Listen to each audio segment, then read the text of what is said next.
Apple has launched its latest products, including the iPhone 14, Apple Watch Series 8 and the Airpods Pro Series 2. Ibrahim Sani is on location at Cupertino to cover the story. Thanks to my colleagues in Bukit Jalil. So I'm reporting from Cupertino, California, here in the United States after attending the Apple special event.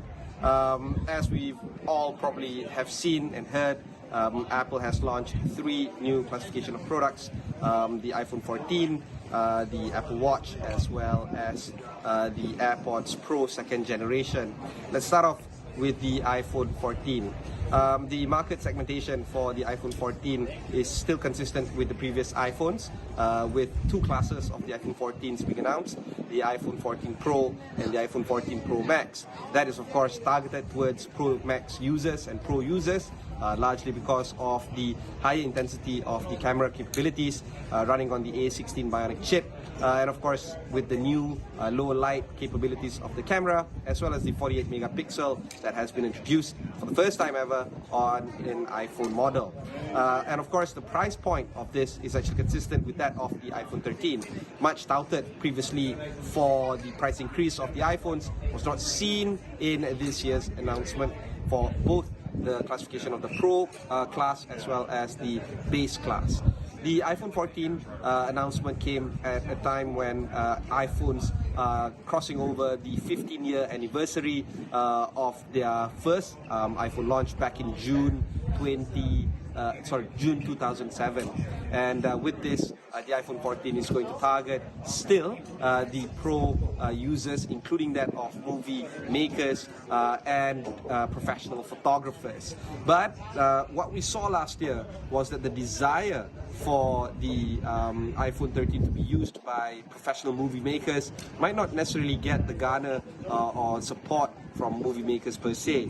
So I don't know whether the iPhone 14's better camera is going to be able to target that group of movie makers to start adopting using iPhone as the primary tool for making movies. That's for the Pro class. For the base class, the iPhone 14 and as well as the iPhone 14 Plus, it's also quite interesting because the price point is still capped at the same price point as the iPhone 13, but unlike the Pro models running the A16 Bionic chip, the iPhone base classes are running on the A15 chips. Instead of the A16, they're running on the A15. Now, that's of course still a good chip.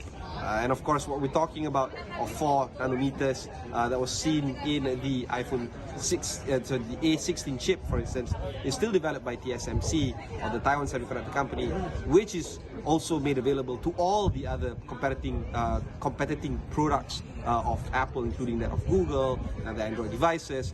So all the other manufacturers can still produce very fast, very small chips, but that is something that is not seen for the general speaking of the A16 and the A15 chips.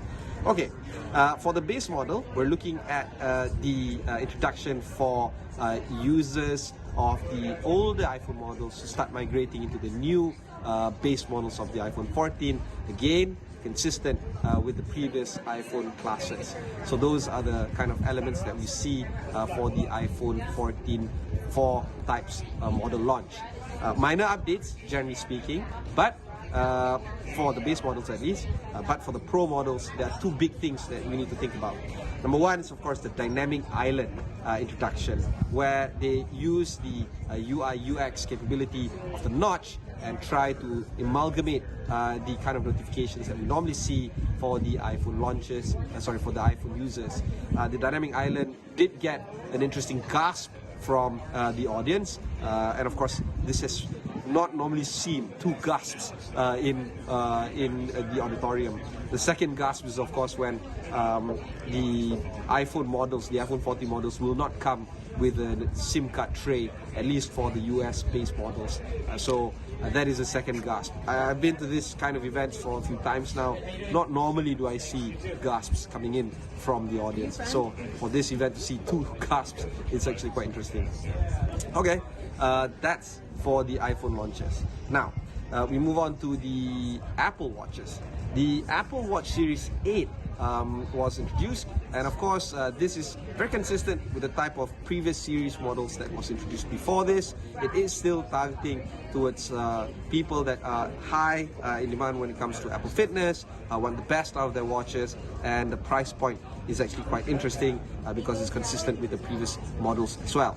Now the Apple Watch SE, however, sees the intention for Apple to try to target the segment that might not necessarily have an Apple Watch just yet.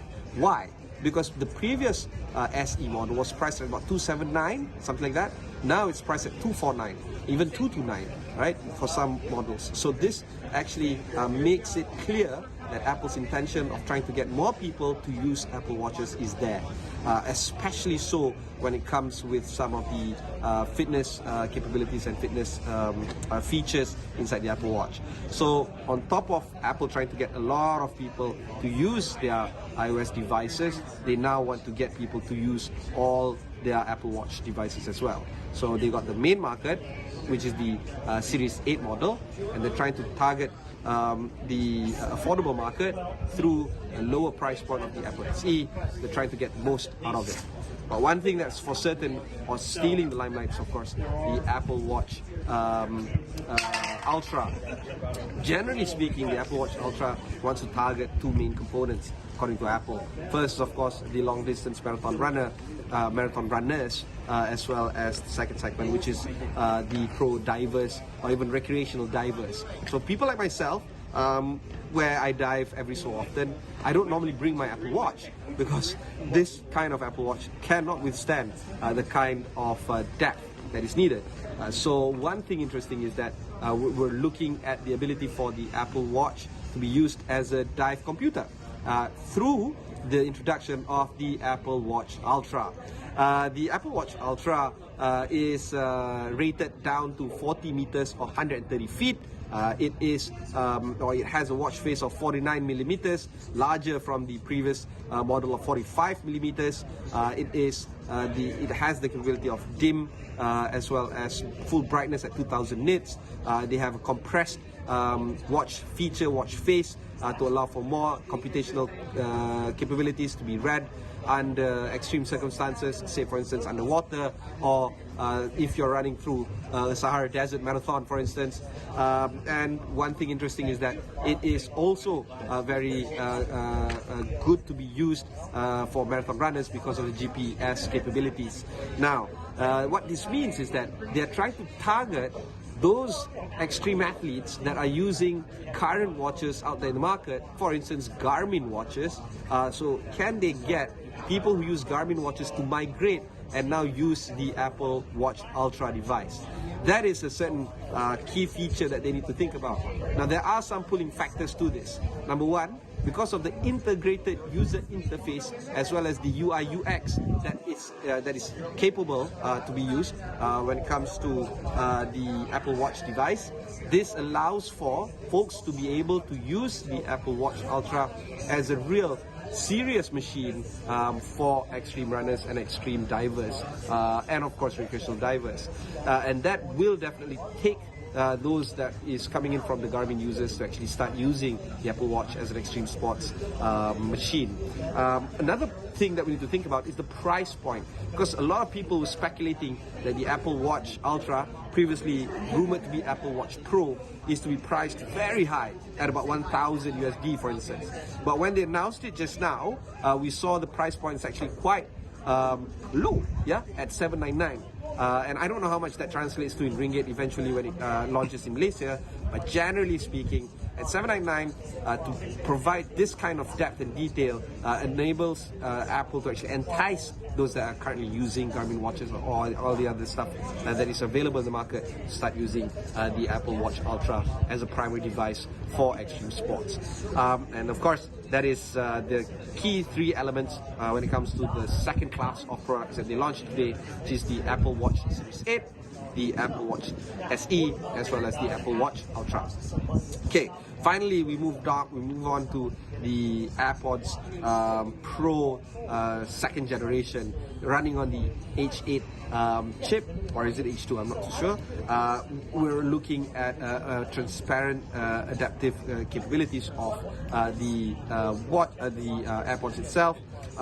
They have a new tip, which is the extra small size, which is suitable for those within the Asian population or children.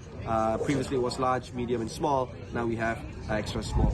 So and having priced at about $250 is actually quite competitively priced, and this will perhaps try to entice those that have not yet adopted for an AirPods to buy their first AirPods ever. Okay, so generally speaking, those are the kind of products that have been launched for the fall period or the autumn period here in the US, but of course this enters towards the whole notion of how people will shop for the products entering towards Christmas, because we all know that during Christmas people are going to buy products quite extensively, either as gifts or as a reward for themselves. And as per normal, we always ask whether or not the supply is going to be made available, especially for tertiary markets like Malaysia. Now, we've had numerous reports of semiconductor supply chip problems, as well as supply disruptions, not just on the iPhones, but all the other electronic devices. So we don't know whether or not there will be some supply chain disruptions for Malaysia for all these type of products. Remember, we're not talking about just one classification of products, we're talking about many. Let's say, for instance, the iPhone, there's 4 classes. The Apple Watch, there's 3 classes. And the AirPods Pro, 1 class. So we're talking at about 8 different types of SKUs that needs to be delivered to a market like Malaysia. We're not even touching on the fact that there's various colors and various storage devices. So imagine the kind of permutations that a company like Apple has to sort out when they want to send all these devices across to tertiary markets like Malaysia. A rather far-flung market, if you think about it, especially if you're operated out of Cupertino in America. Okay, I'm going to be bringing you a lot more analysis as well as conversations surrounding this Apple event. But for now, those are the kind of updates that I can share with you today. This is Ibrahim Sani reporting from Apple Park, Cupertino in California.